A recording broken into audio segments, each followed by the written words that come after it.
এইভাবেই ভাঙারি কেনার জন্য দেওয়া হচ্ছে ডাক। তবে এমন বিক্রেতার সঙ্গে পরিচিত নই আমরা, কিন্তু এই ডাকের আড়ালে আছে এক সংগ্রামের গল্প। করবেলা সবাই আছে, দেওয়ার বেলা কেউ না ভাই, যার যার তার তার। আমার এই যে আমার বাপটা ডায়াবেটিস মানুষ, আমার বাপে আমার যতটুকু একলা ভাত হাতে দাও তো হাতে, বাপ ওই হাতে, আর কেউ কারোর দেয় না ভাই। প্রতিটি মানুষ কোনো না কোনোভাবে লড়াই করে চলছে, তবে কিছু গল্প আমাদের মনের গভীরে দাগ কাটে, যেমনটি শাবনূরের গল্প। নামটি শুনলে হয়তো মনে পড়ে সিনেমার নায়িকার কথা, কিন্তু এই শাবনূর কোনো রূপালী পর্দার চরিত্র নন, তিনি বাস্তব জীবনের সংগ্রামী নারী।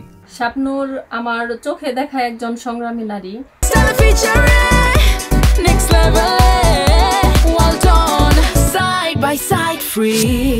স্বামীকে হারিয়ে ছোট্ট শিশুর ভবিষ্যৎ গড়ার দায়িত্ব নিজের কাঁধে তুলে নিয়েছেন তিনি। সকাল থেকে রাত পর্যন্ত ভ্যানের প্যাডেল ঘুরিয়ে চালান সংসার। ময়মনসিংহে মুক্তাগাছায় দরিদ্র তোফাজ্জল ও আয়েশা বেগমের মেয়ে শাবনূর।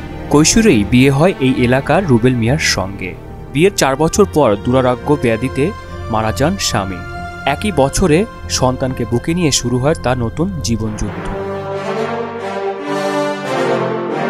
অসহায় হয়ে আশ্রয় নেন জামালপুর শহরে। দিনভর শহরের অলিগলিতে ঘুরে কুড়িয়ে বেড়ান ভাঙারি বোতল, লোহা, পুরনো জুতো, প্লাস্টিকের টুকরো।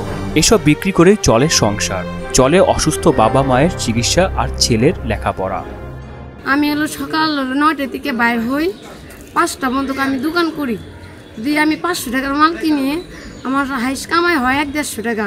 আর যদি আমি 1000 টাকার মাল কিনি, তাহলে আমার কামাই হয় হাইস হলো 200 কি 250। কিন্তু ছেলের হলো পড়াশোনার খরচ, তারপর হলো সংসারের খরচ, কারেন্ট বিল, গ্যাস বিল, খাওয়া খরচ, আমার অনেক কষ্ট হয়ে জায়গা। খুশি থাকুক, বাপ নাকি কিছু নাই, মানে ও জানি ফুর্তিতে থাকতে পারে।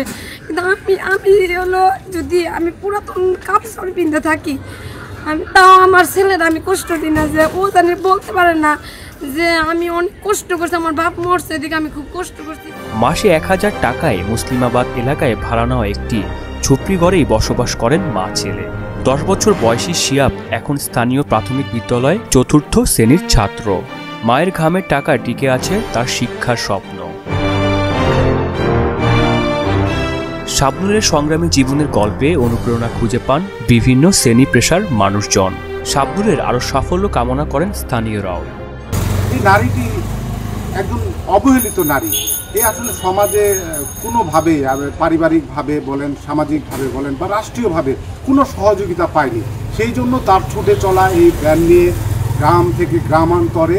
তো আমরা বলবো, যদি তাকে সমাজসেবা কিংবা কোনো এরকম ফাউন্ডেশন থেকে সহযোগিতা করা হয়, তাহলে আমার মনে হয় যে তার একটি ছেলে রয়েছে, সেই ছেলেটিকে নিয়ে সে খুব সুন্দর করে জীবনযাপন করতে পারবে। শাবনূরের মতো অদম্য সংগ্রামী পরিশ্রমী নারীদের পাশে থাকার প্রতিশ্রুতি দিয়েছেন স্থানীয় সমাজসেবা অধিদপ্তরের এই কর্মকর্তা। শাবনূরের সংগ্রামী জীবনটা দেখলাম, তার এই সংগ্রামী জীবনকে সাধুবাদ জানাই। আমরা চাই শাবনূরের মতো এই সংগ্রামী নারীদেরকে নিয়ে অগ্রসর হতে।